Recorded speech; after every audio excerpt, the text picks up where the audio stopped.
शेख रशीद अहमद की हुकूमत पर तनकीद और पाकिस्तानी सियासत के बारे में नई पेशगोई। पाकिस्तानी सियासत के बारे में अपने तज्जिये और पेशगोइयों के माहिर शेख रशीद का कहना है कि सारी सियासत नवंबर के गिर्द घूम रही है। मीडिया से गुफ्तगू में उनका कहना था कि आसिफ जरदारी आर्मी चीफ की तकर्रुरी के अहल नहीं। साबिक वजीर दाखिला और अवामी मुस्लिम लीग के सरबराह शेख रशीद ने ट्विटर पर जारी अपने पैगाम में लिखा कि बिजली 4 रुपए 50 पैसे फी यूनिट मजीद महंगी कर दी है। मुल्क तकरीबन डिफॉल्ट हो चुका है, सिर्फ ऐलान होना बाकी है।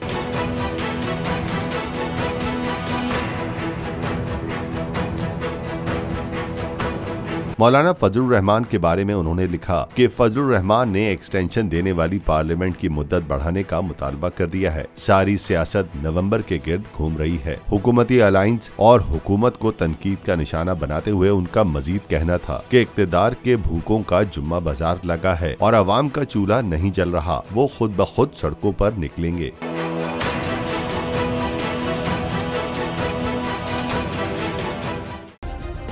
सब्सक्राइब करें और बेल दबाएं ताकि कोई खबर रह न जाए।